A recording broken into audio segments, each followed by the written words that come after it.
우리 같이 한번 말씀을 보면서 같이 말씀을 나누도록 하겠습니다. 요한계시록 16장 1절과 15절 두 군데를 봅니다. 어떤 내용이 있는지 한번 같이 읽어보면서 말씀을 같이 나누도록 하겠습니다. 자, 16장 1절과 15절입니다. 1절 먼저 읽습니다. 같이 읽습니다. 시작. 또 내가 들으니 성전에서 큰 음성이 나서 일곱 천사에게 말하되 너희는 가서 하나님의 진노의 일곱 대접을 땅에 쏟으라 하더라. 15절 봅니다. 시작. 보라, 내가 도둑같이 오리니 누구든지 깨어 자기 옷을 지켜 벌거벗고 다니지 아니하며 자기의 부끄러움을 보이지 아니하는 자는 복이 있도다. 아멘. 아멘. 이게 한 달 반 만에 같이 이렇게 대면 예배를 드리면서 이게 오늘 요한계시록 16장에 저희가 나가야 될 진도거든요. 16장을 나가야 될까, 아니면 다른 은혜스러운 아주 기쁘고 즐거운 만남의 기쁨에 대한, 하나님의 사랑에 대한 이야기를 나눠야 될 것인가 고민을 많이 했습니다. 왜냐하면 망하는 시간이거든요. 온 세상이 종말로 이제 완전히 심판을 받고 완전히 망하는 시간이 16장입니다. 그래서 요한계시록은 어쩌면 16장이 마감입니다. 전 세계가, 온 세계가 하나님의 심판을 받고 종말에 이르는 거거든요. 그리고 사단도 심판을 받고 종말에 이르는 대전쟁으로 끝나는 시간인데, 물론 16장이 지난 다음에 17장부터 22장까지 요한계시록은 또 진행이 됩니다. 그런데 17장부터 22장까지는 이 17장부터 16장이 이제 종말인데 17장부터 22장까지는 16장에 나타난 이 종말의 이야기를 좀 더 상세하게 세분화시켜서 설명하고 있을 뿐이지 종말은 16장이 끝입니다. 그런 점에서 17장부터는 다시 한 번 더 반복할 뿐입니다. 그런 점에서 이제 16장이 우리에게는 굉장히 중요한 의미를 가지고 있습니다. 세상의 끝인데, 세상의 끝을 보여주기 위해서 하나님께서 요한계시록을 기록해서 이렇게 주신 것일까? 세상이 끝나고 심판을 받고 이런 것은 어쩌면 하나님의 큰 관심권 속에 들어있지 않는 내용일 수도 있습니다. 더 중요한 건 뭐냐면요, 우리입니다. 우리. 세상이 심판받을 때 우리들은, 하나님의 자녀들인 우리들은 어느 위치에 있을 것인가? 제발 한 사람도 이 심판에 휩쓸려 가지 않고, 심판에 죽음을 당하지 않고 끝까지 살아남아 구원의 길로 가기를 간절히 소망하는 것이 하나님의 마음속에 들어가 있습니다. 그래서 대전쟁인 종말이 일곱 대접이 쏟아지는 거거든요. 1절만 보아도 일곱, 진노의 일곱 대접을 땅에 쏟으라 하는 겁니다. 이제 끊임없이 일곱 대접이 쏟아질 겁니다. 그런데 중요한 건 뭐냐면요, 일곱 대접이 쏟아지는 그 모든 삶의 정황 속에서 마지막 일곱째 대접이 쏟아지기 전에 이 한 구절이 들어가 있습니다. 15절이 들어가 있다는 얘기거든요. 저는 이게 16장의 핵심이라고 생각합니다. 우리를 위해서 주시는 말씀이고요. 15절을 보시면요, 보라, 내가 도둑같이 오리니 누구든지 깨어 자기 옷을 지켜 벌거벗고 다니지 아니하며 자기의 부끄러움을 보이지 아니하는 자는 복이 있도다. 누구에게 하시는 말씀일까? 세상을 향해서 하시는 말씀이 아니라요, 우리 그리스도인들을 향해서 제발 깨어 있으라는 겁니다. 이렇게 세상이 풍비박산이 날지라도 깨어 있어 준비하고 있는 자에게는 절대로 갑자기 닥치는 일이 아닐 것이라는 거거든요. 도둑같이 오신다고 하지만 절대로 도둑같이 오실 수가 없는 거란 얘기입니다. 늘 우리는 깨어서 준비하고 있기 때문에요. 그래서 예수님도 그랬고 바울 사도도 그랬고요, 그 다음에 베드로 사도도 역시 마찬가지입니다. 사도 요한도 마찬가지고요. 이렇게 하나님의 말씀을 증거하는 모든 사람들은 다 동일하게 뭐라고 얘기하냐면요, 도둑같이 오는데 우리가 그 도둑같이 오는 그 상황 속에서 어떤 준비가 되어 있어야 될 것인가? 저번 주에는 데살로니가전서 5장을 읽었거든요. 거기에 뭐라고 되어 있냐면요, 도둑같이 오는데 깨어 있어야 되는데, 깨어 있는 것이 구체적으로 무엇인가? 정신을 차리고 믿음과 사랑의 호심경을 붙이고 구원의 소망의 투구를 쓰자라고 얘기를 합니다. 그게 바로 깨어 있으며 준비하는 거란 얘기거든요. 그 얘기는 뭐냐면요, 도둑같이 오실지라도 우리가 깨어 있으면 절대로 우리는 죽음의 길로 가지 않는 길을 열어갈 수 있다는 겁니다. 베드로 전서를 보면요, 베드로 후서입니다. 베드로 후서를 보면 거기에도 도둑같이 오신다고 되어 있는데, 중요한 건 뭐냐면요, 도둑같이 오시고 아니고가 중요한 것이 아니라 우리가 어떤 사람이 되어야 될 것인가, 그걸 늘 강조하고 있다는 겁니다. 그래서 베드로후서 3장을, 자막에는 없습니다. 우리 성경을 좀 찾아서 보도록 하겠습니다.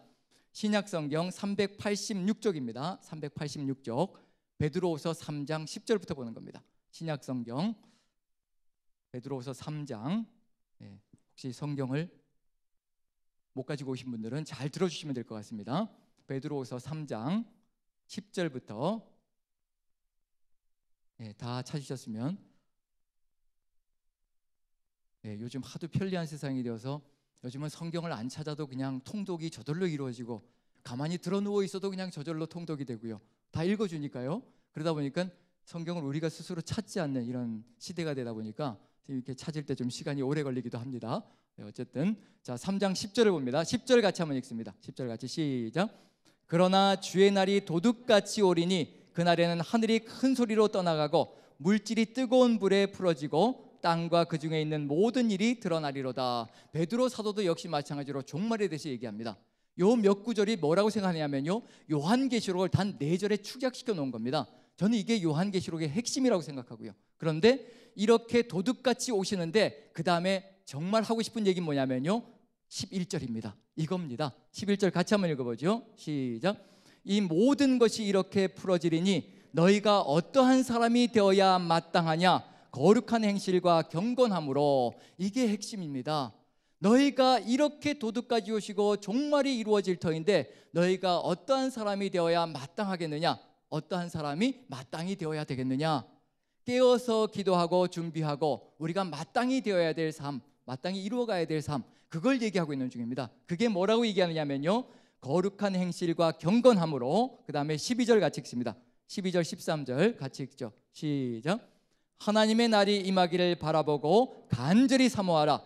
그날에 하늘이 불에 타서 풀어지고 물질이 뜨거운 불에 녹아지려니와 우리는 그의 약속대로 의가 있는 곳인 새하늘과 새 땅을 바라보도다. 이게 요한계시록의 핵심이 아니면 뭐겠습니까? 그런데 요한계시록도 뭘 얘기하고자 하는 거냐면요, 이렇게 종말이 다가오고 있는데 우리가 마땅히 어떠한 사람이 되어야 될 것인가.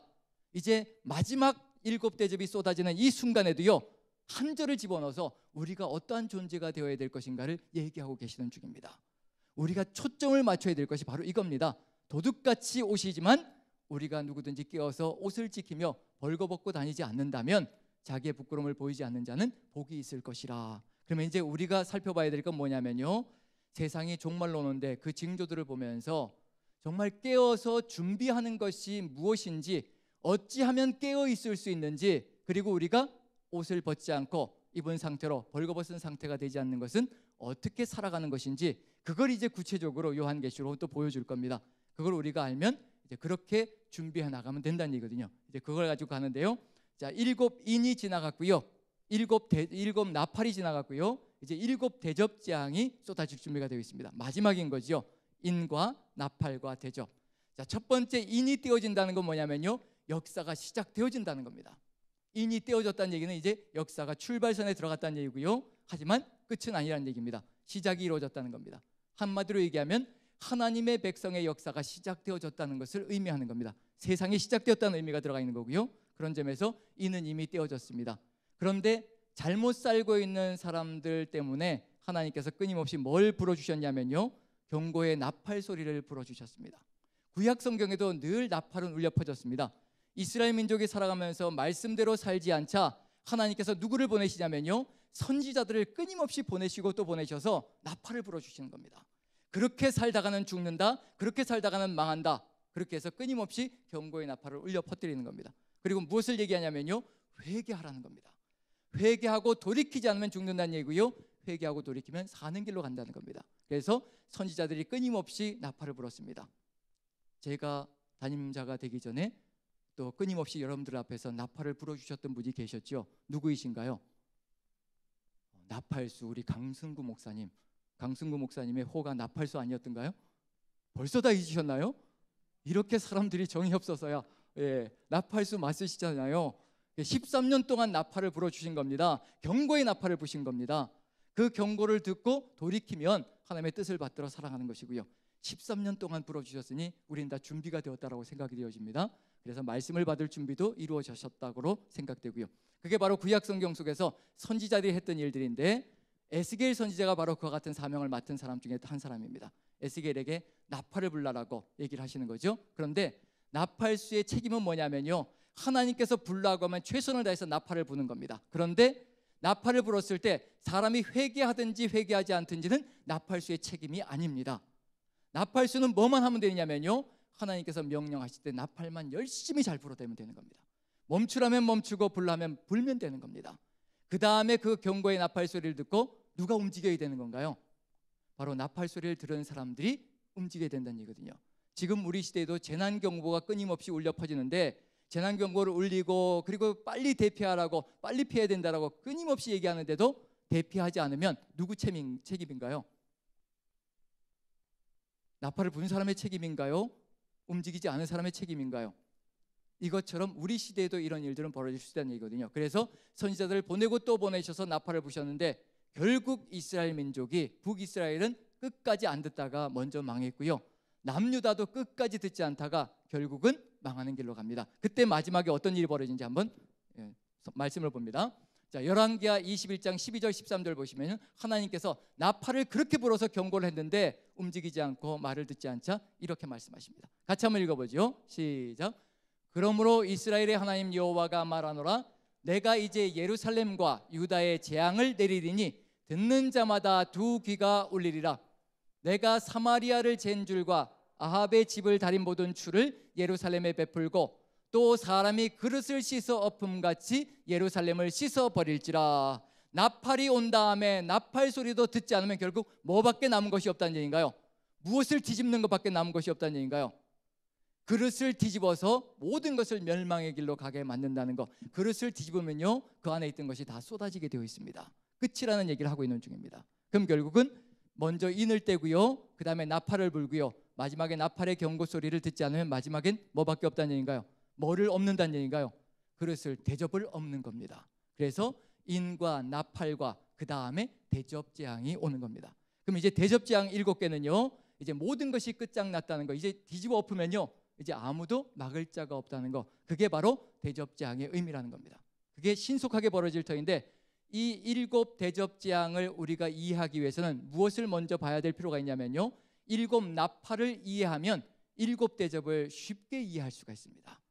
7 대접에서 어떤 일이 벌어질지는요 7 나팔 재앙에서 이미 다 보여줬습니다. 그걸 이제 확대시키면 되는 거거든요. 그래서 7 나팔을 먼저 한번 살펴보고요, 그 다음에 7 대접을 이해할 수 있는 길로 가도록 하겠습니다. 자, 7 나팔에서요 4번째 나팔까지 한번 봅니다. 첫째부터 4번째 나팔까지 보시면 대상이 무엇인지를 정확하게 보셔야 될 필요가 있습니다. 자, 첫 번째 8장 7절 한번 읽어보죠. 7절 같이 시작. 천사가 나팔을 부니 피 섞인 우박과 불이 나와서 땅에 쏟아짐에 땅의 3분의 1이 타버리고 수목의 3분의 1도 타버리고 각종 푸른 풀도 타버렸더라. 자, 어디에 나팔이 불어서 어디에 재앙이 쏟아졌다고 되어 있나요? 땅에 쏟아짐이라고 되어 있습니다. 땅의 3분의 1이 타버리고 수목의 3분의 1을 타버리고 각종 푸른 풀도 타버렸더라. 여기는 나무와 수목이 들어가 있는데 그렇지만 대접재앙은 이제 더 심각한 것으로 나아갈 수가 있다는 얘기가 되는 거죠. 자, 여기서 몇 분의 몇이라고 되어 있나요? 3분의 1이라고 되어 있습니다. 그럼 아직 얼마가 남은 건가요? 3분의 2가 남아 있습니다. 그럼 언제 이제 3분의 2가 끝장나 버릴까요? 네, 대접재앙에서 끝장날 것입니다. 그럼 이제 땅으로 갔고요. 두 번째 봅니다. 8절 9절 한번 읽어보죠. 8절 9절 같이 시작. 둘째 천사가 나팔을 부니 불붙는 큰 산과 같은 것이 바다에 던져짐에 바다의 3분의 1이 피가 되고 바다 가운데 생명 가진 피조물들의 3분의 1이 죽고 배들의 3분의 1이 깨지더라. 어디에 재앙이 쏟아지나요? 예, 처음에는 땅이었고요, 그 다음엔 두 번째는 바다였습니다. 바다의 3분의 1이 뭐가 됐다고요? 피가 되었다라고 되어 있습니다. 3분의 1이 피가 되었다. 그러면 이제 나머지 3분의 1이 어떻게 될, 3분의 2가 어떻게 될 것인지 이제 예상이 되어지고 있고요. 그래서 3분의 1이다. 그 다음에 8장 10절 11절 같이 읽습니다. 10절 11절 같이 시작. 셋째 천사가 나팔을 부니 횃불같이 타는 큰 별이 하늘에서 떨어져 강들의 3분의 1과 여러 물샘에 떨어지니 이는 이 별 이름은 쓴쑥이라. 물의 3분의 1이 쓴쑥이 되매 그 물이 쓴물이 되므로 많은 사람이 죽더라. 자, 어디에 세 번째 나팔의 재앙이 쏟아지나요? 강과 물샘이라고 되어 있습니다. 자, 첫 번째는 땅이었고요, 두 번째는 바다였고요, 세 번째는 강과 물샘입니다. 이걸 외워두셔야 됩니다. 강과 물샘이고요, 강과 물샘에 떨어져서 쓴쑥이 되매 많은 사람들이 죽는다라고 되어 있는데 사람들이 여기서 강과 물샘의 몇 분의 몇이라고 되어 있나요? 역시 3분의 1이라고 되어 있습니다. 3분의 1. 그리고 많은 사람이라고 되어 있는데 많지만 얼마만큼은 안 된다는 얘기냐면요 3분의 1만큼은 안 된다는 것을 얘기하는 중입니다. 그 다음에 8장 12절 봅니다. 8장 12절 같이 시작. 넷째 천사가 나팔을 부니 해 3분의 1과 달 3분의 1과 별들의 3분의 1이 타격을 받아 그 3분의 1이 어두워지니 낮 3분의 1은 비추임이었고 밤도 그러하더라. 이렇게 해서 어디가 재앙을 겪는 건가요? 해와 달과 별이 재앙을 겪고 그렇게 해서 3분의 1이 어두워지는 그런 역사가 펼쳐진다고 되어 있습니다. 자, 이렇게 해서 이 네 가지는 어디에 중점적으로 재앙이 쏟아져 내리고 있는 중인가요? 어디에 중점적으로 쏟아지고 있는 중인가요? 사람인가요? 천지 만물인가요? 사람이 아니라 천지 만물에 하나님의 재앙이, 천하 만물에 하나님의 재앙이 쏟아지고 있는 중입니다. 이제 어디로 목표를 향하게 될까요? 이제 다섯째와 여섯째, 일곱째가 있습니다. 일곱째 나팔이 울려 퍼지면요, 일곱째 나팔은 일곱 대접으로 연결될 것이기 때문에 일곱째는 빼더라도 다섯째와 여섯째 나팔 재앙은 집중적으로 어디에 쏟아져 내게 될까요? 그렇게 되면 여기에는 뭐가 빠져 있는 중인가요? 누구 3분의 1이 빠져 있는 중인가요?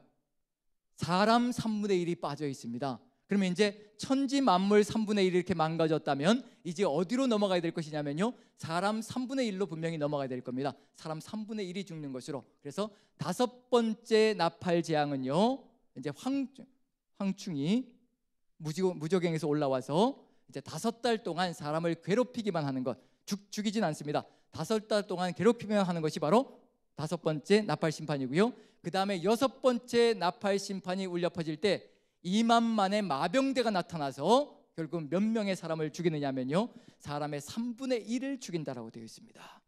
자, 그럼 나팔 재앙은 특징이 뭔가요? 범위가 어느 정도인가요? 천지 만물과 사람에게 3분의 1만. 그럼 이제 얼마만큼이 남아있다고 생각하시면 되는 건가요? 3분의 1, 천지 만물도 3분의 1, 그 다음에 사람도 3분의 2가 남아있습니다. 그럼 여기에서 그리스도인들의 소명은 무엇일까요? 나팔 재앙까지 그리스도인들의 소명은 뭘까요? 몇 분의 몇이 남아있는 거죠? 사람의 3분의 2가 남아있다라고 되어 있습니다. 3분의 2가 남아있다면 그리스도인들은 어떤 소명을 가지고 있을 것인가? 나팔 재앙이 마무리되어지기 전까지, 일곱째 나팔이 울려 퍼지기 전까지 증인의 사명을 감당하면서요, 한 사람이라도 더 구원의 길로 이끌어가는 것이 바로 그리스도인들의 사명 속에 들어가 있습니다. 언제까지 그 사명이 주어지는 거냐면요, 대접재앙이 쏟아지기 전까지. 대접재앙이 쏟아지는 그 순간에요, 이제 그때부터는 뭐가 이루어질 수 없느냐면 회개조차 이루어질 수가 없습니다. 어느 누구도 회개할 수가 없습니다. 이제 그때는 하나님께서 회개할 마음조차 주지 않기 때문에 모든 것이 무너지러 가는 것이 바로 일곱 대접재앙의 시작이라는 것을 알 수가 있을 겁니다. 그걸 이제 일곱 대접재앙은 천천히 우리에게 보여줄 겁니다. 자, 그럼 이제 초점을 맞춰주시면요, 첫 번째 나팔, 첫째부터 넷째까지는요, 땅과 바다, 강과 물샘, 해달별, 이렇게 천지 만물에게 쏟아져 들어갔고요. 그 다음에 다섯 번째, 여섯 번째는 사람 3분의 1로 집중되어져서 사람에게 해가 가는 것으로 연결되어진다는 거, 요걸 기억하고 있으면 이제 일곱 대접 재앙이 어떻게 연결되어져 가는지 손쉽게 이해할 수 있을 겁니다. 그러면 이제 16장 2절부터 봅니다. 16장 2절. 자, 첫째 천사가 이제 대접을 쏘는데요, 같이 한번 읽어봅니다. 같이 시작. 첫째 천사가 가서 그 대접을 땅에 쏟음에 짐승의 표를 받은 사람들과 그 우상에게 경배하는 자들에게 악하고 독한 종기가 나더라. 자, 어디에 재앙이 쏟아진다라고 되어 있나요? 어디라고 되어 있죠? 아니, 어디라고 되어 있나요? 첫째 천사가 대접을 어디에 쏟는다라고 되어 있나요?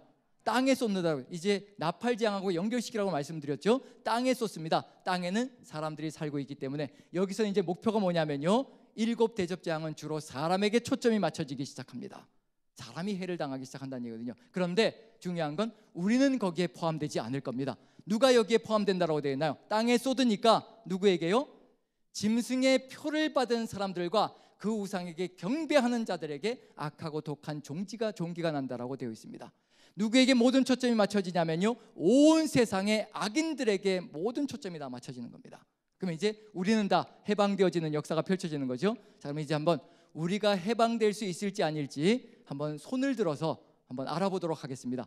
우리의 정체성을 한번 알아보도록 하겠습니다. 자, 여러분들 중에 혹시 짐승의 표를 받지 않았고 우상에게 경배하지 않는 분들 손을 좀 들어주시죠. 나는 짐승의 표를 받지 않았고 우상에게 경배한 적도 없다. 손을 좀 들어주시죠. 자, 안 드시는 분들은 손을 좀, 제가 정체성을 파악해야 되니까요, 손을 좀 번쩍 들어주시죠. 예, 안 드시는 분들은 네, 예, 좋습니다. 내려주시고요. 한 두세 분 저를 쳐다보지 않으시면서 손은 안 드시고, 예, 뭔가 캥기는 것이 있으신지. 자, 그럼 이제 다른 질문을 드리겠습니다. 짐승의 표를 받지 않았고 우상에게 경배하지 않는다는 것은 다른 것을 가지고 살아가는 겁니다. 그게 요한계시록은 뭐라고 얘기하냐면요, 하나님의 말씀과 예수 그리스도의 증거를 가지고 살아가는 자가 바로 이와 같은 삶을 살아가지 않는 존재입니다. 자, 그럼 이제 여러분들 중에 나는 하나님의 말씀을 액면 그대로 믿으면서 오직 예수 그리스도의 증거를 따라서 살아간다, 손을 들어주시죠. 감사합니다. 그래도 아까 들으셨던 분들의 절반 정도는 들어주셨습니다. 나머지는 이제 낙오하셨습니다.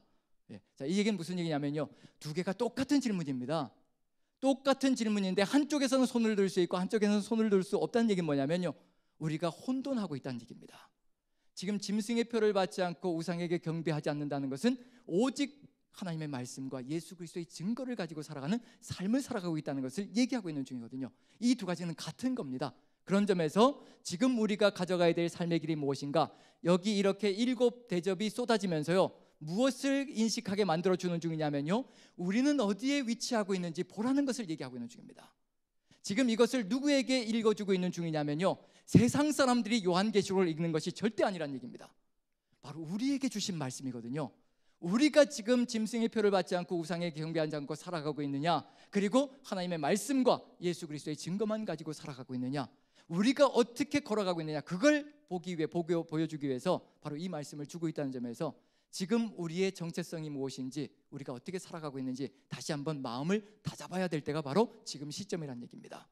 여러분들이, 그리고 저를 비롯해서 우리 모두가요, 바로 하나님의 말씀과 예수 그리스도의 증거를 가지고 살아간다. 그 얘기는 무슨 얘기냐면요, 우리가 지금 통독하고 있는 내용들, 묵상하고 있는 내용들, 그게 우리의 삶이 되게 만들어야 된다는 얘기입니다.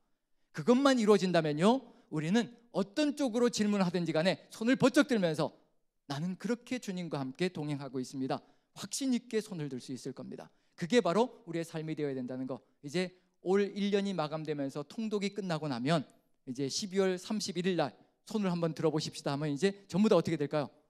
송구영신 예배 때 이제 어떻게 될까요? 그때는 우리가 다 대면 예배가 되겠죠. 대면 예배가 되면서 온 성도들이 그냥 마스크 쓰지 않고 다 앉아서 예배를 드릴 수 있지 않을까 기대를 가져봅니다. 어찌되었든 그때는 우리가 하나님의 말씀과 예수 그리스도의 증거를 가지고 이 1년의 기간을 걸어왔습니다. 그런 분들 손 들어주십시오 하면 모두 다 손만 드는 게 아니라 벌떡벌떡 일어나서 하나님의 뜻을 받들겠다는 그런 결단이 일어난다면 우리 남산교회는 승리하는 교회가 될 줄로 믿습니다. 자, 여기서 첫 번째로요, 대접이 땅에 쏟아졌습니다. 그리고 악인들에게 재앙이 들어가기 시작합니다. 그 다음에 두 번째 이제 대접을 봅니다. 어디에 쏟아질지는 이제 짐작이 가시죠. 어딜까요?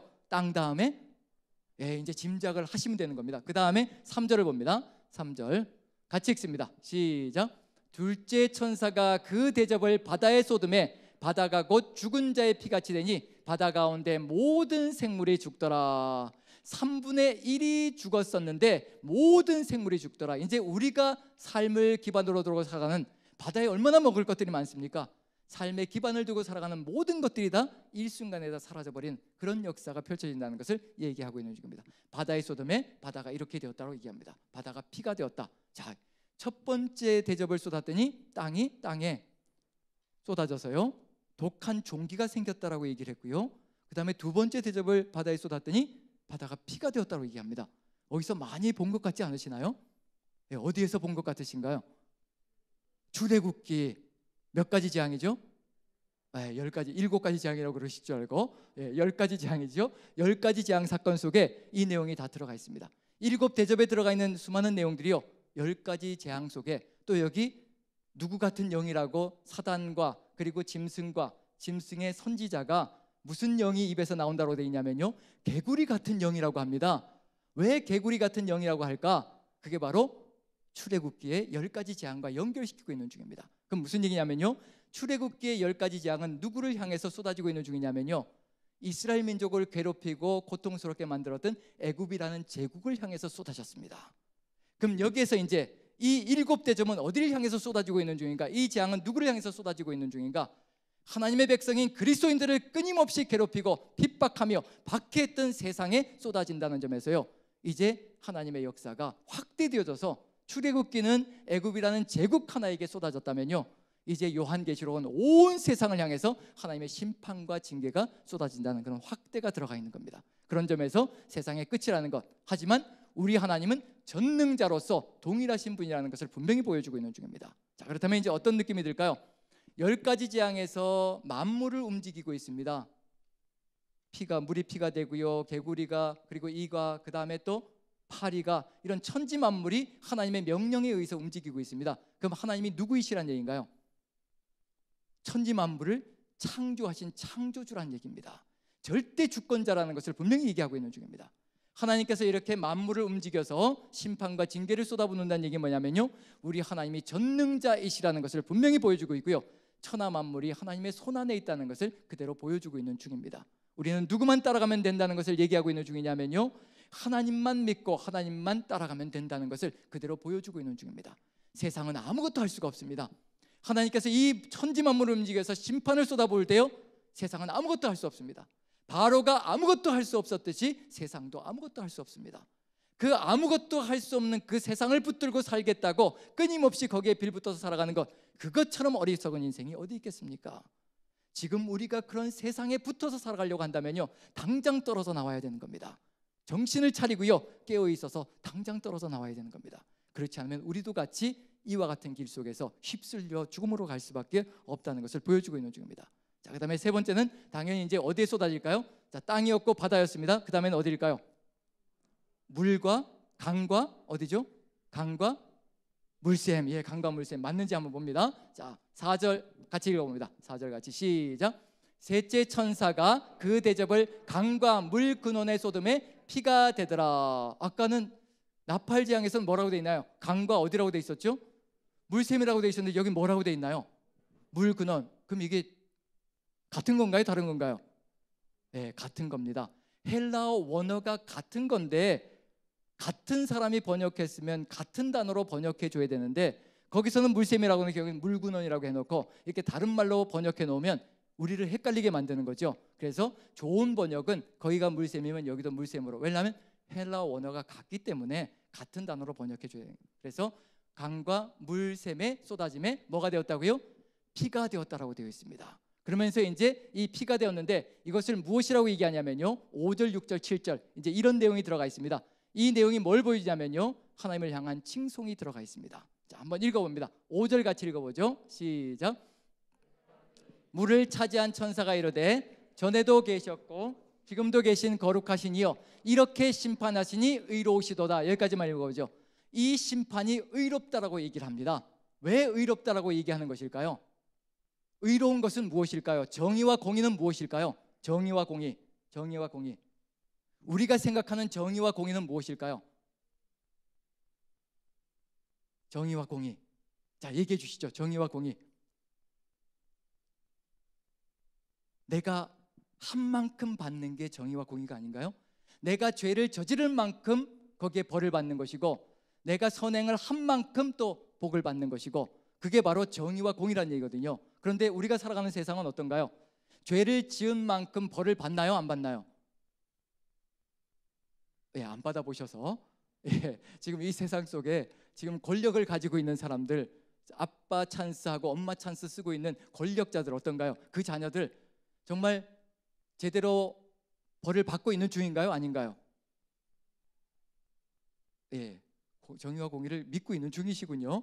전 세상을 바라보면 정의와 공의가 전혀 없는 것 같은 그런 삶을 살아가고 있는 중입니다. 그런데 여기서 우리가 희망이 있다는 얘기는 무슨 얘기냐면요, 세상 사람들, 권력자들은 정의와 공의를 무참하게 짓밟을지라도 이 세상의 심판주가 되시는 마지막 심판주가 되실 거거든요. 하나님이 마지막에 모든 인생들을 심판하실 겁니다. 만약에 지금의 권력자들이 세상을 심판하고 마지막 순간에 심판주가 된다면요, 우린 희망이 없습니다. 왜냐하면 그들에게 빌붙어야 살 수 있거든요. 하지만 우리 하나님은 정의로우시고 공의로우신 분이시기 때문에 괜찮다는 얘기입니다. 6절 보시면요, 한번 읽어봅니다. 같이 읽어보죠. 시작. 그들이 성도들과 선지자들의 피를 흘렸으므로 그들에게 피를 마시게 하신 것이 합당하니이다 하더라. 무엇 때문에 하나님께서 이와 같이 피를 마시게 한다는 얘기인가요? 물 근원을 피가 되게 만들고 강을 피가 되게 만들어서 피를 마시게 한다는 얘기인가요?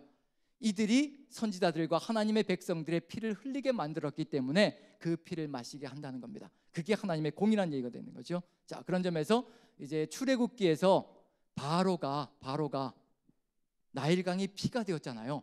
왜 그랬을까요? 하나님께서 나일강을 피로 물들으신 이유, 피를 마시게 하신 이유, 그 나일강에 무슨 일이 벌어졌던가요? 바로가 명령을 내려서 이스라엘의 사내 아이들은 다 나일강에 빠뜨려서 죽이라고 명령을 내렸습니다.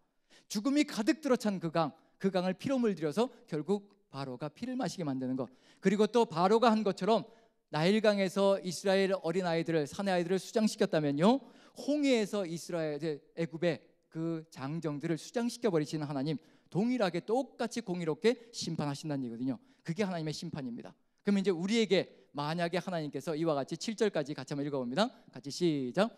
또 내가 들으니 제단이 말하기를 그러하다 주 하나님 곧 전능하신 이시여 심판하시는 것이 참되시고 의로우시도다 하더라. 제단도 그렇게 말합니다. 제단은 무엇이냐면요, 죄가 사함받는 장소이고 죄가 사함받기 위해서 심판이 벌어지는 장소가 바로 제단이라는 장소이거든요. 그 제단도 그 심판이 옳다라고, 하나님의 심판이 옳다라고 이야기를 하고 있습니다. 자, 그러면 이제 우리는 어떤 심판을 받아야 될까요? 하나님의 정의와 공의의 심판을 받기를 소망하십니까? 은혜와 긍휼의 심판을 받기를 원하십니까? 만약에요, 우리에게 정의와 공의의 심판이 내려진다면요, 우리 중에, 저를 비롯해서 우리 중에 아무도 살 사람이 없습니다. 그렇지만 하나님께서는 우리에게 무엇을 내려주신다라고 약속해 주지 않냐면요, 정의와 공의가 아니라 은혜의 심판을 내려주실 것이라는 것, 긍휼의 심판을 내려주실 것이라는 것. 그런데 우리가 가야 될 길이 있습니다. 우리가 이 길을 가야만 우리 주님께서도 우리에게 정의와 공의가 아닌 긍휼의 심판을 내려주실 겁니다. 오늘 우리가 묵상한 내용 중에요, 누가복음에서 묵상한 내용 중에 11장에 주기도문이 나오지요. 주기도문에 뭐라고 되어 있나요? 우리가 우리에게 죄 지은 자를 사하여 준 것 같이 우리의 죄를 사하여 주옵시고, 우리가 우리의 죄를 사하여 준, 우리가 우리에게 죄 지은 자를 사하여 준 것처럼 우리의 죄를 사하여 달라고 우리가 기도하고 있는 중이거든요. 그리고 마태복음서 속에서는요, 주기도문이 끝나자마자 뭐라고 기록되어 있느냐면요, 너희가 사람의 잘못을 용서하면 너희 하늘 아버지께서도 너희의 잘못을 용서하실 것이요, 만약에 너희가 사람의 잘못을 용서하지 않는다면 하늘 아버지께서도 너희의 잘못을 용서하지 않으실 것이라. 야고보서도 분명히 얘기합니다. 너희가 긍휼을 베푸지 않는다면 긍휼이 없는 심판을 받게 될 것이라고 분명히 얘기하고 있습니다. 우리 그리스도인들을 향해서 쏟아붓고 있는 내용입니다. 그런데 우리는 무엇을 없는 것처럼 살아가고 있는 중이냐면요, 이런 구절들은 성경에 없는 것처럼 빼버리고 살아갈 때가 참 많습니다. 그리고 내 마음대로 살아갈 때가 많은 거죠. 나는 이미 은혜를 입었고, 나는 이미 십자가의 보혈로 이미 구원을 받았다. 1만 달란트 탕감받은 건 다 까먹고 그저 하나님의 은혜만 울부짖으면서 살아갈 때가 참 많습니다.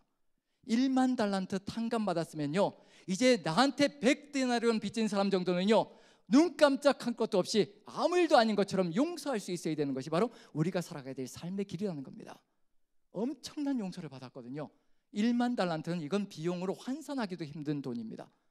한 달란트가 금이 36kg 이상이라고 얘기한다면요, 지금으로 치면 20억이 넘는 돈입니다. 그게 1만이니 얼마나 큰 돈일 것인가. 그 당시로는 도저히 사람이 갚을 수 없는 액수를 이야기하는 것이 1만 달란트를 빚졌다는 겁니다. 하나님이 생명을 내어서 우리를 구원해 주셨으니 어찌 그 빚을 갚을 수가 있겠냐는 얘기예요. 우리가 수만 개의 목숨이 있어도 하나님이 목숨을 내어주신 것, 그건 도저히 갚을 수가 없습니다. 그런데 70, 80밖에 못 사는 인생이 어찌 그것을 갚아낼 수 있겠냐는 얘기예요. 갚을 수 있는 길은 딱 한 가지밖에 없습니다. 그 은혜에 응답하며 살아가는 삶밖에 없습니다. 그게 뭐냐면요, 나에게 100데나리온 빚진 사람이 있을 때 그 사람을 기꺼이 용서해 주는 것. 그런데 그 사람 멱살을 붙들고 네가 나에게 100데나리온 빚졌느냐, 왜 이걸 내지 않느냐, 그걸 멱살을 잡고 갚을 때까지 감옥에 집어넣는다면 하나님께서 말씀하신 게 뭐냐면요, 이제 그 놈을 잡아와라. 1만 달란트 탕감받은 놈을 잡아와라. 감옥에 집어넣어서 다 갚을 때까지 나오지 못하게 하라. 다 어떻게 갚을 수가 있겠어요? 절대로 못 나옵니다. 나올 수가 없다는 얘기거든요. 바로 그와 같은 일이 벌어질 수 있다는 것을 분명히 기억해야 될 필요가 있습니다. 지금 우리가 예수님의 십자가에서 우리가 창으로 예수님께 찔렀던 존재라면요, 사람들이 우리에게 바늘로 콕콕 찔러대는 것 정도, 그게 100데나리온이거든요. 그 100데나리온 정도는 능히 감당하며 능히 용서하며 살아가는 것, 그것이 우리가 긍휼을 입은 자로서 살아가야 될 삶의 길이라는 겁니다. 그게 바로 우리가 정의와 공의의 심판이 아니라 긍휼의 심판을 받을 수 있는 길이라는 것을 분명히 알려주시고 계시는 중이거든요. 우리가 살아가야 될 삶의 길이 있는 겁니다. 종말의 때까지 우리가 걸어가야 될 길이 있다는 겁니다.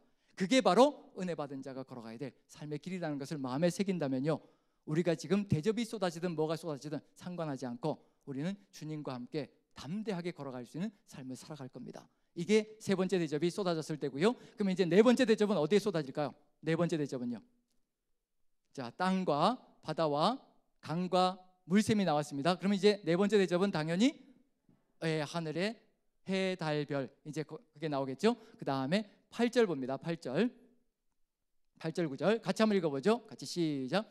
넷째 천사가 그 대접을 해에 쏟음에 해가 권세를 받아 불로 사람들을 태우니 사람들이 크게 태움에 태워진지라. 이 재앙들을 행하는 권세를 가지신 하나님의 이름을 비방하며 또 회개하지 아니하고 주께 영광을 돌리지 아니하더라. 자, 여기서 해에 쏟아졌다라고 되어 있습니다. 해가 빛을 발하기 시작하는데 그 뜨거운 열기로 사람들이 태워지기 시작합니다. 물론 악인들을 태우기 시작한다는 것을 분명히 이해할 수가 있을 것 같습니다. 그런데 9절에 의미 있는 내용이 들어가 있습니다. 뭐냐면요, 나팔 재앙까지는 이게 가능했습니다. 나팔 심판까지는요, 이게 가능했다는 얘기거든요. 회개하는 기회가 가능했다는 겁니다. 그런데 대접 재앙에서는요, 회개가 불가능한 사건이 되어버렸습니다. 자, 9절 제가 다시 한번 읽어봅니다. 사람들이 크게 태움에 태워진지라. 이 재앙들을 행하는 권세를 가지신 하나님의 이름을 비방하며 또 회개하지 아니하고 주께 영광을 돌리지 아니하더라. 비방한다라고 되어 있습니다. 성격이 더 완악해지고요, 포악해지기 시작하는 겁니다. 하나님께서 우리에게 긍휼한 마음을요, 회개하는 마음을 심어주지 않으면요, 우리의 죄를 깨닫게 만들어 주시지 않으시면요, 우리가 회개조차도 할 수 없는 존재라는 것을 분명히 보여주고 있는 중입니다. 우리가 지금 이 순간에도, 그리고 앞으로의 삶의 여정 속에서도요, 우리가 스스로의 죄를 깨닫고 하나님 앞에 나와 제가 잘못했습니다, 하나님 용서하여 주시옵소서라고 이렇게 부르짖는 것조차도 우리의 힘과 능력으로 되어지는 것이 아니라 하나님의 긍휼히 여기시는 마음으로 인하여 가능해진다는 겁니다. 그 은혜의 시대가 끝나버리고 나면요, 이제 모든 것이 끝장나는 겁니다. 더 이상 돌이키고 싶어도 돌이킬 수 없는 그런 여건이 벌어진다는 것. 그런데 여기에 분명한 건 뭐냐면요, 이 재앙들을 행하는 권세를 가지신 하나님이라고 되어 있습니다. 이 네 가지 대접이 쏟아지는 것이 누구에 의해서 이루어지는 것이고 이 천지 만물을 움직이는 것이 누구이신지 세상 사람도 알기 시작했다는 겁니다. 아는데도 불구하고 돌이킬 수가 없고요, 회개할 수가 없다는 겁니다. 비방밖에 할 수 있는 것이 없다는 얘기가 되는 거죠. 이것처럼 무서운 일이 없습니다. 하나님께서 그대로 내버려 두시는 것처럼 무서운 일이 없다는 얘기입니다. 그대로 내버려 두시면요, 이제 그렇게 살다가 심판으로 끝장나게 만들어 가신다는 얘기거든요. 그래서 로마서 1장에도 나와 있는 게 뭐냐면요, 그대로 그 죄악에 그대로 내버려 주셨다, 그대로 내버려 주셨다. 이건 이제 심판으로 끝장나게 하시겠다는 결정이 이루어진 겁니다. 그것처럼 무서운 일이 없습니다. 지금 우리의 삶 속에서도 돌이킬 수 있을 때 최선을 다해서 주님께로 나아가는 것, 그리고 지금 우리에게 기회가 주어져 있는 이 순간에 세상 속에서 허우적거리고 있는 우리의 형제자매들, 그리고 세상 사람들을 한 사람이라도 더 주님께로 돌이키게 만들어가는 것, 그게 지금 우리가 이 자리에 서 있는 이유이고요, 지금도 이렇게 만나서 예배하며 주의 말씀을 듣는 것이 바로 그런 목적이 아닌가라는 생각을 해봅니다. 자, 그런 점에서요, 이렇게 이루어졌고요. 자, 네 번째까지 이루어졌는데 그 다음에 이제 뭐가 남아있냐, 다섯 번째, 여섯 번째, 일곱 번째 재앙이 남았습니다. 그러면 이제 나팔 재앙과 연결시키면요, 천지 만물에 쏟아지는 건 이제 여기서 끝이 납니다. 그 다음에 나팔 재앙과 연결시키면요, 이제 다섯째, 여섯째, 일곱째 대접은 어디에 쏟아질 것인가가 드러나기 시작합니다. 자, 그럼 이제 다섯째, 여섯째 나팔 재앙이 어디에 쏟아졌던가요? 어디에 쏟아졌던가요? 사람들에게 집중되어졌지요. 그런데 네 가지 대접이 천지 만물과 함께 누구에게도 쏟아졌느냐면요, 악인들 전체에게도 쏟아져 내렸습니다. 자, 그렇다면 이제 다섯째, 여섯째, 일곱째 대접은 어디에 쏟아질 것인가 한번 짐작을 해보시죠. 지금 악인들에게는 다 쏟아졌습니다. 악인들에게는요, 대접으로 쏟아졌습니다. 그러면 이제 악인들만 심판하면 끝나는 건가요? 가장 중요한 건 뭘까요? 이게 사라져야 악이 끝납니다. 이게 사라지지 않으면요, 절대 악은 사라지지 않습니다. 악인들을 다 이렇게 심판을 해도요, 악인들을 심판해서 죽음으로 가게 만들어도요, 이게 끝장나지 않는다면 악은 끝나지 않습니다. 무엇일까요? 바로 사탄입니다. 사탄이 권세를 준 짐승과 그 짐승을 선전하고 광고하는 짐승의 선지자, 이 세 가지 종류, 사단의 삼위일체가 끝장나지 않는다면요, 절대로 악은 끝나지 않습니다. 아무리 악인들을 죽여대도요, 사단이 끝장나지 않는 한은요, 절대로 악은 끝나지 않습니다. 그래서 이제 다섯째, 여섯째, 일곱째 재앙은 어디에 쏟아질 것인가? 대접은 어디에 쏟아질 것인가? 당연히 이제 짐승과 그리고 용과 그 다음에 짐승의 선지자, 이렇게 세 가지 종류에게 쏟아지기 시작할 겁니다. 첫 번째로 어디에 쏟아지냐면요, 자 10절을 봅니다. 10절, 16장 10절 11절 같이 읽어보죠. 같이 시작. 또 다섯째 천사가 그 대접을 짐승의 왕자에 쏟으니 그 나라가 곧 어두워지며 사람들이 아파서 자기 혀를 깨물고 아픈 것과 종기로 말미암아 하늘의 하나님을 비방하고 그들의 행위를 회개하지 아니하더라. 자 10절 보면 대접이 어디에 쏟아졌다고 되어 있나요?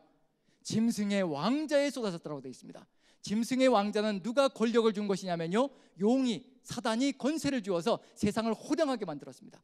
자기의 하수인으로 삼아서 세상을 호령하게 만든 악의 근본이라고 볼 수가 있는 겁니다. 그 짐승의 왕자에 쏟았습니다. 사람들이 지금까지는요, 네 번째 대접까지 쏟아졌을 때 그나마 버티고 있었던 건 뭐냐면요, 짐승의 왕자는, 짐승은 건재했거든요. 그러니까 버텨낼 만하고, 그래 아직도 짐승이 건재하고 있으니까 저기에 의지하면 되겠다라고 생각할 수 있는데, 이제 그것마저 치기 시작하면요, 더 이상 의지할 데가 없어지기 시작하는 겁니다. 그럼에도 불구하고요, 이제 종기로 말미암아 아픈 것으로 말미암아 고통 가운데 혀를 깨물 정도가 되었다라고 얘기를 합니다. 어느 정도인지 짐작이 가시죠? 자, 혀 깨물 정도로 고통을 겪어본 적이 있으시잖아요. 저도 그런 경험을 해본 적이 있는데, 각자 다 삶 속에서 그런 경험들을 아마 해보신 적이 있으시라 생각됩니다. 그런 경험이 주어지고 있는데도 불구하고 누구를 비방한다고 되어 있나요? 그런 일을 벌이고 있는 하나님을 비방하고요, 그들의 행위를 회개하지 않습니다. 회개할 기회조차 사라졌고 이젠 더 이상의 기회가 없습니다. 이젠 악은 악으로 심판하는 그런 역사가 펼쳐지고 있다는 것을 분명히 보여주고 있는 중이거든요. 자, 그럼 이제 짐승의 왕자에 쏟아졌다는 얘기는 이제 마지막으로 어디에 이제 쏟아져야 될 준비가 될 것인가? 짐승의 왕자에 쏟아졌다는 얘기는 뭐냐면요, 이제 누구를 건드렸다는 얘기냐면요, 이제 이 짐승의 왕자의 권세를 준 그 근본, 그 근원을 이제 치고 있다는 얘기가 되는 거죠. 그런 점에서 이제 누구와의 전쟁이 불가피하게 벌어지는 걸까요? 이제 사단의 삼위일체와 하나님의 삼위일체가 전쟁이 벌어질 겁니다. 그게 여섯째 대접이 될 겁니다. 한번 읽어봅니다. 12절부터요. 자, 12절부터 14절까지 같이 한번 읽어보죠. 같이 시작. 또 여섯째 천사가 그 대접을 큰 강 유브라데에 쏟음에 강물이 말라서 동방에서 오는 왕들의 길이 예비되었더라. 또 내가 보매 개구리 같은 새 더러운 영이 용의 입과 짐승의 입과 거짓 선지자의 입에서 나오니 그들은 귀신의 영이라 이적을 행하여 온 천하 왕들에게 가서 하나님 곧 전능하신 이의 큰 날에 있을 전쟁을 위하여 그들을 모으더라. 사단의 삼위일체가 이 세상 모든 힘을 다 모으는 겁니다. 누구하고 전쟁을 치르려고요? 하나님의 삼위일체와 전쟁을 치르려고 모든 권세를, 모든 힘을 다 끌어모읍니다. 자, 누가 이길까요? 웃으신다는 얘기는 이미 결론은 나 있다는 얘기는 거죠. 결론이 나 있는데 우리가 왜 이렇게 살아갈까요? 이미 하나님이 이기실 것이고 이미 이기셨고 끝내실 것이라는 것을 이미 우리는 다 알고 있음에도 불구하고 그것이 우리가 이 웃음을 지을 정도로 너무도 자연스럽고 너무도 당연한 사실이라는 것을 알면서도 왜 하나님의 편에 붙지 못하고 끊임없이 세상을 기웃거리면서 살아갈 수밖에 없는 이런 인생길을 걸어가고 있을까? 입술로는 고백하고 있지만 마음으로 믿지 못하는 안타까운 일이 벌어질 수 있다는 겁니다. 요한계시록이 우리에게 보여주는 건 뭐냐면요, 미래를 이미 다 보여주고 있는 중입니다. 이런 결론이 날 것이다라고 이미 보여주고 있는 중입니다. 미래 결론을 미리 보여주는 건 뭐냐면요, 이기셨다는 거예요. 이기실 거라는 겁니다. 그러니 세상 속에서 지지 말라는 얘기입니다. 그 이기신 하나님이 우리의 주가 되시고 우리의 주권자, 전능자가 되시니 절대로 포기하지 말고 하나님을 놓치지 말고 세상과 끈잡지 말고 하나님의 뜻을 붙들며 가라는 얘기입니다. 하나님 뒤에 줄 서라는 얘기가 되는 겁니다. 세상 뒤에 줄 서지 말고요. 자, 여기서 보면 여섯째 천사가 12절 보면요, 여섯째 천사가 그 대접을 큰 강 유브라데에 쏟음에 강물이 말라서 라고 되어 있는데 왜 큰 강 유브라데가 나올까? 이렇게 유브라데가 나오고 16절에 아마겟돈이 나오니까 뭐라고 얘기하냐면요, 세계 제3차 대전이 아마겟돈에서 벌어질 것이고 유브라데 강이 마르고 이런 일들이 벌어질 것이다 라고 얘기를 합니다. 이걸 실제 문자적으로 해석하는 거죠. 만약에 여기에 있는 유브라데와 아마겟돈을 문자적으로 해석한다면요, 요한계시록에 나와 있는 모든 내용들을 다 문자적으로 해석해야 되는 겁니다. 그러면 14만 4천밖에 구원받을 자가 없을 것이고요, 우리는 14만 4천에 들어가기 위해서 신천지처럼 번호표를 받아야 되는 그런 역사가 펼쳐질 겁니다. 문자적으로 해석하면 모든 것을 다 문자적으로 풀어내릴 것이고요, 상징으로 해석하면 모든 것을 다 상징으로 풀어가야 될 겁니다. 요한계시록은 상징과 환상으로 가득 들어차 있습니다. 어느 쪽은 문자이고 어느 쪽은 상징이고 내 마음대로 그렇게 할 수가 없습니다. 만약에 그렇게 자기 마음대로 해석한다면요, 하나님일 겁니다. 그런 점에서 지금 여기에서 유브라데 강이 나오는 이유도 무슨 얘기냐면요, 이 유브라데 강은 요한계시록이 쓰여질 때 요한 사도는 어떤 배경을 가지고 있냐면요, 고대 근동의 배경을 가지고 있거든요. 그때 이 유브라데 강은 로마 제국과 파르티아 제국의 국경선과 같은 겁니다. 로마인들도, 로마 제국도 무서워했던 제국이 파르티아 제국이거든요. 파르티아 제국의 용맹함과 그 군사력은요, 로마 제국도 떨 정도로 상당히 무서웠습니다. 그런데 유브라데스 강을 사이에 가운데 두고요, 양 제국이 진영을 치고요, 서로 팽팽하게 견제하고 있는 중입니다. 그런데 유브라데 강을 말려버린다, 그럼 어떤 일이 벌어진다는 얘기예요? 이제 대전쟁이 벌어질 것이라는 것을 알려주는 상징성을 가지고 있습니다. 이제 전쟁이 벌어질 것이라, 제국의 전쟁이 벌어질 것이라, 파르티아와 로마의 전쟁을 얘기하는 것이 아니라요, 하나님의 삼위일체와 사단의 삼위일체가 이제 대접전을 벌일 것이라, 승리는 누구에게로 갈 것인가? 뻔하지요. 하나님이 승리하실 겁니다. 16절 보시면요, 같이 한번 읽어보죠. 같이 읽습니다. 시작. 새 영이 히브리어로 아마겟돈이라 하는 것으로 왕들을 모으더라. 자, 아마겟돈 들어보셨죠? 영화에도 굉장히 제목으로 많이 등장하는 내용인데, 그래서 종말의 내용 속에 상당히 많이 들어가 있는 이름이 아마겟돈입니다. 아마겟돈은 히브리어 단어를 헬라어로 그대로 옮겨 놓은 겁니다. 음역한 거예요. 원래 히브리어 원어는 하르무기또입니다. 하르무기또. 하르는 산과 언덕이란 뜻이고요, 그 다음에 무기또는 잘 아시죠? 무기또라는 장소, 대평원이 펼쳐져 있는, 이스라엘 평원이 펼쳐져 있는 대평원입니다. 거기가 왜 아마겟돈이고 왜 하르무기또를 여기에 세계전쟁의 이야기로 펼쳐지고 있는 중이냐면요, 이 무기또 위에서 언덕에서 바라보면 대평원인데, 거기가 전쟁을 치르기 너무도 좋은 장소거든요. 수많은 군대가 모여가지고 서로 평지에서 접전을 벌이면서 싸우기 너무도 좋은 장소인지라 구약 시대 때 무기또에서 대전쟁들이 굉장히 많이 벌어졌습니다. 사울도 다볼산에서 이렇게 죽어가고 이러는 걸 보면요, 어쨌든 그 다볼산도 이스라엘 평야에 있는 것이기 때문에 무기또에서 내려보면 다 보이는 장소입니다.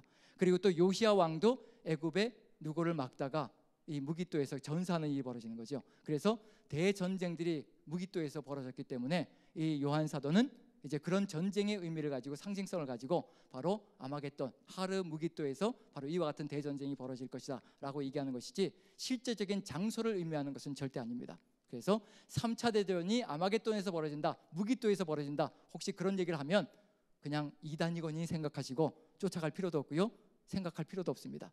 왜냐하면 특정한 지역과 장소, 특정한 사람을 강조하는 그런 일이 벌어지면요, 그건 거의 대부분은 이단입니다. 하나님은 그런 적이 없으십니다. 자, 그런 점에서 이건 이제 우리가 살펴봐야 될 대전쟁의 서막이라는 것만 보시면 되겠고요. 이제 마지막으로 일곱째 대접이 쏟아지면요, 이제 전쟁 속에서 누가 승리하실 것인가? 바로 하나님께서, 하나님의 삼위일체가 승리할 것이라는 것은 분명합니다. 그런데 일곱째 대접이 쏟아지기 전에 여기에 한 절이 비어 있습니다. 몇 절이 비어 있나요? 15절이 비어 있습니다. 일곱째 대접이 쏟아지기 전에 이 말씀을 집어넣고 있다는 얘기는 뭐냐면요, 마지막 멸망으로 가는 세상 속에서 제발 너희만큼은 멸망으로 가지 말기를 간절히 소망하는 하나님의 간절한 소망이 이 안에 들어가 있습니다. 15절에는 우리가 본문으로 읽었던 내용이 들어가 있습니다. 다시 한 번 더 봅니다. 다시 한 번 더. 자, 16장 15절 봅니다. 같이 한번 읽어보죠. 이 내용이 들어가 있습니다. 같이 시작. 보라, 내가 도둑같이 오리니 누구든지 깨어 자기 옷을 지켜 벌거벗고 다니지 아니하며 자기의 부끄러움을 보이지 아니하는 자는 복이 있도다. 저는 요한계시록 16장 이 7대접 재앙에서요, 가장 핵심적인 내용은 뭐라고 생각하느냐면요, 바로 15절이 핵심적인 내용이고 하나님께서 우리에게 주시기를 간절히 소망하시는 내용이다 라고 확신합니다. 왜냐하면 이 재앙의 이야기들은요, 세상 사람들이 겪는 거거든요. 겪어야 될 내용들이고요. 그런데 세상 사람들이 읽으라고 요한계시록을 주신 적이 없거든요. 세상 사람들은 요한계시록 읽지 않습니다. 누가 읽게 하신 건가요? 우리 그리스도인들이 요한계시록을 읽습니다. 그럼 우리 그리스도인들을 향해서 주시는 말씀이 무엇인가? 그것이 우리가 본래 살아가야 될 삶의 길이라는 얘기거든요. 바로 15절, 16장 15절이 우리가 가슴속에 새기고 끊임없이 잊지 말아야 될 것. 하나님께서는 어떤 마음이 있냐면요, 세상이 종말로 갈 터인데, 이렇게 심판으로 무너져 내릴 터인데, 너희만큼은 제발 그 세상 속에서 휩쓸리지 말고 제발 죽음의 길로 가지 말기를 간절히 소망한다는 하나님의 마음이 여기에 들어가 있는 겁니다. 우리를 살리시고 싶으신 간절한 소망이 이 내용 속에 들어가 있다는 얘기거든요.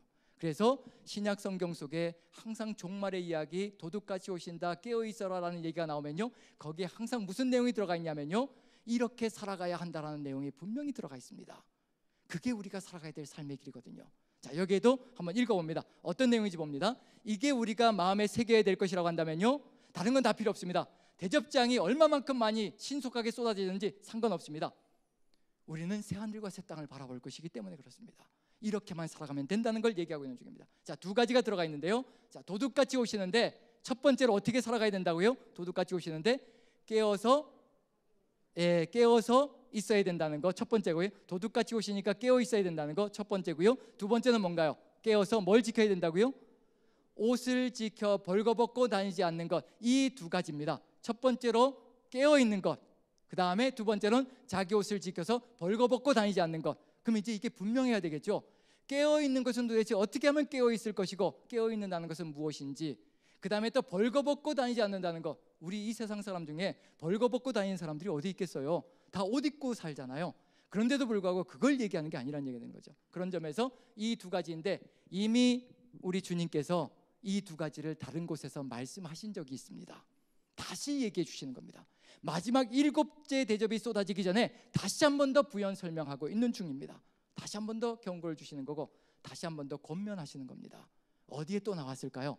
요한계시록에 들어있습니다. 어디에 또 나왔을까요? 우리를 살리시려고 하시는 거잖아요. 그래서 7 교회에게 주시는 말씀 속에 이 내용이 들어가 있습니다. 너희가 이 내용을 지키고 그대로 회개하고 돌이켜 살아간다면 이와 같이 세상 속에서 무너지지 않고 살아가는 길을 걸어갈 수 있을 것이라. 하나님의 관심은 어디에 들어가 있냐면요, 교회에 들어가 있고요, 교회 성도들에게 우리 하나님의 전폭적인 관심이 들어가 있습니다. 한 사람이라도 더 살리시려고 하는 하나님의 간절한 소망이 들어가 있는 거거든요. 그래서 교회에게 말씀을 주셨던 것을 다시 한 번 더 말씀하시는데, 어느 교회에 얘기했는지, 어떤 상황에 처해 있는 교회에 말씀하신 것인지, 그리고 그 교회에 이것을 해결할 수 있는 길은 어디에 있는 것인지, 그걸 분명히 안다면요, 지금 우리도 이와 같이만 살아가면 될 겁니다. 자, 한번 봅니다. 어디냐면요, 같이 한번 읽어보죠. 자, 사대 교회와 라오디게아 교회입니다. 사대 교회, 살았다고 큰 소리 쳤는 교회인데 죽어 있는 교회입니다. 그리고 라오디게아 교회, 한마디도 칭찬이라고는 듣지 못한 교회입니다. 모든 것이 다 망가져 있고요, 미적지근해서 차지도 않고 더럽지도 않고, 그리고는 뭐라고 부르짖고 있는 중이냐면요, 나는 부자라 부여하여 부족함이 없다라고 큰 소리 쳤던 교회입니다. 그런데 벌거벗고 있는 중이죠. 자, 이런 안타까운 상황들이 펼쳐지고 있는 것이 교회의 모습입니다. 이걸 돌이키지 않는다면요, 이제 끝까지 무슨 일이 벌어질 수 있다는 얘기냐면요, 7 대접이 쏟아질 때 같이 죽음의 길로 갈 수 있다는 것을 분명히 보여주고 있는 중입니다. 자, 한번 읽어봅니다. 사대교회 한번 봅니다. 같이 읽어보죠. 시작. 그러므로 내가 어떻게 받았으며 어떻게 들었는지 생각하고 지켜 회개하라. 만일 일깨지 아니하면 내가 도둑같이 이르니 어느 때에 내게 이르는지 내가 알지 못하리라. 내가 만일 깨어있지 아니하면 내가 도둑같이 이르니 어느 때에 내게 이르는지 내가 알지 못하리라. 살았다 하는 이름을 가졌으나 죽은 그런 교회를 향해서 얘기하고 계신 중입니다. 그 다음에 라오디게아 교회를 한번 봅니다. 같이 읽어보죠. 시작. 내가 너를 고나노니 내게서 불로 연단한 금을 사서 부요하게 하고 흰옷을 사서 입어 벌거벗은 수치를 보이지 않게 하고 안약을 사서 눈에 발라 보게 하라. 부요하다라고 큰 소리를 치며 살아가고 있는데 벌거벗고 있다는 겁니다. 이게 무슨 얘기일까요? 세상 화려한 것들로 몸을 다 휘두르고 살아가고 있지만 세상의 은근 부활을 긁어 모아놓고 세상의 모든 것들을 추구하며 살아가고 있지만 세상 속에 들어가서는 잘 산다라고, 제대로 산다라고 인정받으며 살아갈지 모르겠지만요, 우리 주님이 보시기에는 벌거벗고 살아가는 것과 똑같다는 것을 그대로 얘기하고 있는 중입니다. 세상의 화려함을 추구해봐야 아무 의미가 없습니다. 하나님 보시기에는 아무것도 아니고요, 먼지밖에 되지 않는 것이 바로 세상 속에서의 화려함이라는 겁니다. 라오디게아 교회 부유하다고요, 우리는 모든 것이 다 갖춰져 있고 내 노후까지 정말 내 삶의 모든 것, 모든 세상 속에서 안정이 다 갖추어져 있다라고 큰 소리치며 부족함이 없다라고 소리쳤던 사람들입니다. 그런데 하나님 보시기엔 아무것도 있고 있지 않은 가련하기 그지없고요, 눈먼 것밖에 있는 것이 없고 벌거벗은 것밖에 보여주지 못하는 그런 안타까운 인생길을 걸어가고 있는 것이 바로 라오디게아 교회의 모습이라는 겁니다. 이대로 끝까지 가다가는요, 결국은 7대접 쏟아질 때 같이 망하고 만다는 얘기입니다. 세상 것으로 휘두르고 살다가 그런 일이 벌어진다는 얘기가 되는 거죠. 그런 교회를 향해서, 그런 우리를 향해서 지금 하나님께서 경고하고 있고요, 권면하고 계신 중입니다. 제발 깨어 있어야 한다. 내가 도둑같이 올 것이니 깨어 있어야 한다. 너희 옷을 지켜서 벌거벗지 않고 살아가야 한다. 그래야 한다는 겁니다. 그리고 교회들에게 이미 답을 주셨습니다. 어떻게 하면 깨어 있을 수 있는지, 어떻게 하면 벌거벗지 않고 옷을 입고 살아가고 있는지, 그걸 이미 답을 주셨다는 얘기거든요. 각 교회들마다 첫 절이 무슨 얘기냐면요, 예수 그리스도에 대한 이야기입니다. 예수 그리스도가 어떤 분인가를 첫 절에 얘기하고요, 그 다음에 너희들이 돌이켜야 한다라고 얘기를 하는 겁니다. 누구에게 돌이켜야 되는가? 예수 그리스도의 이런 모습을 잃어버렸기 때문에 이와 같이 세상 속에서 섞여서 살아가는 인생이 되어가는 것이라, 그래서 회복해야 될 것을 첫 절에서 다 얘기해 줍니다. 우리가 회복해야 될 것은 거기에 다 들어가 있습니다. 요한계시록 속에 들어가 있는 것처럼요. 한번 읽어봅니다. 사대교회 어떻게 하면 될 것인가? 자, 같이 한번 읽어봅니다. 시작. 사대교회의 사자에게 편지하라. 하나님의 7영과 7뼈를 가지신 이가 이르시되, 내가 내 행위를 아노니 내가 살았다 하는 이름은 가졌으나 죽은 자로다. 살았다 하는 이름은 가졌으나 죽은 자로다. 무엇이 없는 상태이고 어떻게 살아가고 있는 상태인가? 하나님의 7영과 7뼈를 가지시니 예수 그리스도가 바로 그런 분이라는 겁니다. 7영, 성령의 역사가 다 사라져버리고 죽은 듯이 살아가고 있는 교회가 되었다는 것을 분명히 보여주고 있는 중입니다. 살았다라고 큰 소리 치고 있는 중입니다. 그런데 그 안에 성령의 역사는 전혀 찾아볼 수가 없습니다. 그게 우리의 모습일 수도 있다는 얘기입니다. 우리가 말씀은 끊임없이 추구하면서 살아가고 있는데 성령의 그 뜨거운 불꽃 같은 역사는 다 사라지고 냉랭해져서 형제자매를 바라보는 눈조차도 냉랭해진 그런 인생길을 살아갈 수 있다는 얘기입니다. 하나님의 7영을 회복하는 것, 성령의 역사를 회복하는 것, 성령께서 우리와 함께 하신다면요, 우리의 삶을 끊임없이 바른 길로 조명해 주실 것이고, 우리가 올바르지 않은 길로 갈 때 끊임없이 양심의 가책을 일으켜 주실 것이며, 그래서 바른 길로 걸어가게 만들어 주신다는 겁니다. 성령의 조명하심, 성령께서 함께 하실 때 바로 그런 역사가 있다는 것. 그래서 로마서도 분명히 얘기합니다. 성령께서 말할 수 없는 탄식으로 우리 안에서 간구하신다라고 얘기해 주고 있습니다. 성령이 우리가 마땅히 빌 바를 알지 못할 때요, 성령께서, 하나님께서 뜻하신 방향으로 우리를 이끌어가며 간구하는 내용들까지 바꿔간다라고 분명히 얘기하고 있습니다. 성령의 조명하심이 우리의 삶을 이끌어간다면요, 우리는 평생을 깨어있는 삶을 살아갈 수가 있습니다. 그래서 오늘 우리가 나눈 누가복음의 묵상 내용 속에 우리 주님께서 분명히 말씀해 주셨습니다. 악한 자라도 자식에게 좋은 것으로 줄 알거든 아버지께서 구하는 자에게 성령을 주시지 않겠느냐. 구하지 않으니까 성령의 역사가 사라지는 겁니다. 우리가 간구하고 성령의 역사를 추구하며 끊임없이 주님께 성령 충만을 간구한다면요, 우리의 삶 속에서 평생을 그 성령 충만을 지키며 걸어갈 수 있는 삶의 길을 열어갈 수 있다는 겁니다. 구하기만 하면 되는데, 이렇게 쉬운데, 이렇게도 쉽게 우리에게 길이 열려져 있는데, 우리는 도대체 어디를 바라보며 살아가는지, 왜 우리에게서 이런 역사가 사라지고 있는지, 그것을 우리가 기억한다면요, 이제 지금 이 순간부터 우리가 깨어있기 위해서 우리 스스로는 깨어있을 수가 없습니다. 우리 스스로는 세상이 너무 좋아서요, 세상을 붙들고 싶고 세상 속에 들어가서 안락하게 살고 싶은 그런 욕망이 끊임없이 용솟음칩니다. 하지만 주의 성령께서 우리 안에서 역사하시면 끊임없이 우리를 자극시키실 것이고 끊임없이 바른 길로 걸어가게 만들어 주실 겁니다. 그래서 우리가 끊임없이 성령을 간구하며 성령의 충만함을 구하며 나간다면 능히 이 세상을 이길 수 있는 힘을 분명히 부여받을 것이라 확신합니다. 그러면 이제 이 성령께서 함께 하시면 어떤 일이 벌어질 것인가? 분명히 약속해 주셨습니다. 사도 요한이 기록한 요한복음에는요, 보혜사 성령님께서 우리에게 임하시면 우리에게 예수 그리스도가 누구이신지 알려주시고, 예수 그리스도께서 말씀하신 모든 것들을 우리가 깨닫게 만들어주시고 기억나게 만들어 주실 것이라고 분명히 얘기해 주셨습니다. 분명히 말씀해 주셨습니다. 그러면 이제 라오디게아 교회가 잊고 살아가는 것, 잃어버린 것, 왜 이렇게도 미적지근해졌고 왜 이렇게도 야단 밖에는 맞은 것이 없는가? 세상 것으로는 휘두르고 살아가고 있는데 왜 이렇게 벌거벗은 모습이 되어가고 있는 중인가? 이런 일이 벌어졌기 때문에 그렇습니다. 같이 한번 읽어보죠. 시작. 라오디게아 교회의 사자에게 편지하라. 아멘이시오 충성되고 참된 증인이시오 하나님 창조의 근본이시니가 이르시되 누구를 잃어버렸느냐면요, 아멘의 신앙을 잃어버렸고요, 충성되고 참된 증인의 신앙을 잃어버렸습니다.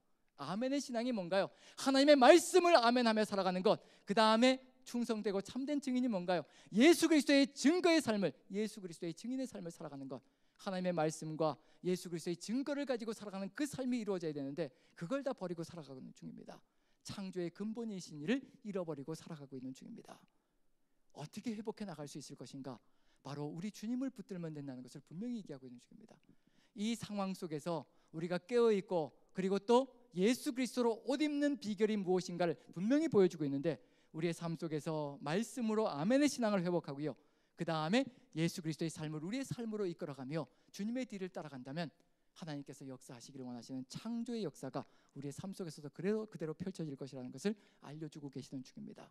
성령이 역사하시면 우리 주님이 누구이신지 깨닫게 되고 우리에게도 아멘의 역사가 펼쳐질 것이라는 것, 바로 교회들이 이와 같은 것을 회복하고 우리가 삶을 통하여서 이와 같은 길들을 회복하며 걸어간다면요, 예수 그리스도를 회복한다면 우리는 세상 속에서 깨어서 그리고 옷을 입고 벌거벗지 않고 살아가는 삶을 통해서 대접재앙이 쏟아지든지 종말이 오든지 무엇이 오든지 상관하지 않고요, 주님과 함께 동행하는 삶을 아름답게 살아갈 겁니다. 우리 주님께서는 바로 이걸 기대하시고 계시는 중입니다. 이걸 회복하는 자 종말이 언제 오든지 상관하지도 않을 겁니다. 종말이 온다고 해서 날짜가 정해진다고 해서요, 그 날짜를 따라서 신속하게 들어가서 그때부터 통성기도하고 그때부터 재산을 정리하고 이런 짓을 하지 않고 그저 매일의 삶을 주님과 함께 똑같이 동일하게 살아가는 삶을 살아가는 역사가 펼쳐질 겁니다. 우리가 이 길을 걸어간다면 능히 세상 속에서 이와 같이 주님과 함께 동행하는 길을 걸어갈 겁니다. 그리고 무엇이 와도 상관없냐면요, 일곱째 대접이 쏟아져도 아무 상관하지 않는 삶을 살아갈 겁니다. 왜냐하면 우리는 새하늘과 새 땅을 바라보기 때문에 그렇습니다. 왜냐하면 일곱째 대접은요, 어디에 쏟아지느냐면요, 천지가 다 풍비박산이 날 겁니다. 천지가 다 산산조각이 날지라도 우리에게 상관이 없는 건 뭐냐면요, 우리는 새하늘과 새 땅을 바라보며 하나님과 함께 영혼을 기대하며 걸어갈 것이기 때문에 상관이 없다는 얘기입니다. 자, 일곱 번째 대접을 한번 봅니다. 읽고 마치기로 하죠. 17절부터 21절까지 같이 한번 읽어봅니다. 같이 시작. 일곱째 천사가 그 대접을 공중에 쏟음에 큰 음성이 성전에서 보좌로부터 나서 이르되 되었다 하시니 번개와 음성들과 우레소리가 있고 또 큰 지진이 있어 얼마나 큰지 사람의 땅에 있어 온 이래로 이같이 큰 지진이 없었더라. 큰 성이 세 갈래로 갈라지고 만국의 성들도 무너지니 큰 성 바벨론이 하나님 앞에 기억하신 바 되어 그의 맹렬한 진노의 포도주 잔을 받음에 각 섬도 없어지고 산악도 간데 없더라. 21절까지 읽습니다. 또 무게가 한 달란트나 되는 큰 우박이 하늘로부터 사람들에게 내림에 사람들이 그 우박의 재앙 때문에 하나님을 비방하니 그 재앙이 심히 크미러라. 모든 것이 풍비박산이 납니다. 큰 지진, 이 세상에 있었던 그 어떤 지진보다도 큰 지진, 그 지진이 나면요 완전히 천지가 다 갈라져 나갈 겁니다. 그렇게 갈라져 나간 상태에서 산산조각이 난 상태에서 그 다음에 하늘에서 한 달란트나 되는 우박이 쏟아져 내리기 시작합니다. 그냥 우두두 쏟아져 내리는 겁니다. 한 달란트가 36kg 이상이라고 생각해 보십시오. 그 36kg 이상 되는 그 우박이 이 땅에 우수수 쏟아진다고 생각해 보십시오. 이 땅이 나만 알 수 있을 것인가? 산산조각이 나서 가루가 되어버릴 겁니다. 그래도 괜찮습니다. 우리는 새하늘과 새 땅으로 주님과 함께 새로운 영생의 길을 통하여서 하나님과 함께 영원히 생명을 누리는 그런 길로 갈 것이기 때문에 그렇습니다. 그러기 위해서 이제 우리가 걸어가야 될 길 무엇일까요? 요한계시록 16장은 우리에게 그걸 얘기하는 겁니다. 도둑같이 오리니 깨어서 그 옷을 벌거벗지 않고 주님과 함께 동행하며 살아가는 것, 그것이 지금 우리가 살아가야 될 삶의 길이라는 것을 마음에 새기시고, 여러분들 모두가, 우리 모두가, 저를 비롯하여 우리 모두가 깨어서 준비하며 그리고 하나님과 함께 끊임없이 동행하는 삶을 통하여 늘 이 세상을 이기는 삶으로 승리하시는 여러분들 모두가 되시기를 간절히 축원드립니다. 기도하겠습니다. 사랑의 하나님, 우리 주님께서 인도하여 주옵소서. 세상이 종말로 가고 있지만 우리는 지금 끝이 오는지 아닌지도 모르고 이 세상 속에서 안락함을 누리며 살아가려 하는 그런 마음을 가지고 있습니다. 세상을 붙들지 않게 도와주시고 살아계신 하나님, 전능자 하나님, 알파와 오메가 되시며 이 세상을 창조하셨고 마지막 심판주가 되시는 우리 주님을 붙들고 주님이 뜻하신 그 말씀들을 하나하나 마음에 새기고 주님의 뒤를 따라가는 우리 모두가 될 수 있게 하나님 은혜를 더하여 주옵소서. 우리의 힘으로는 할 수 없사니 우리가 깨어있기를 간절히 소망하오니 성령의 능력으로 역사하여 주셔서 우리가 깨어있는 존재가 될 수 있도록 인도하여 주옵소서.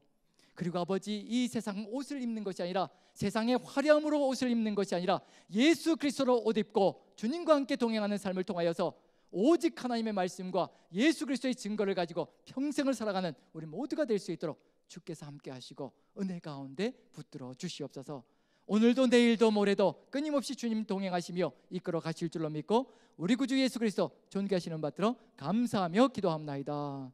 아멘.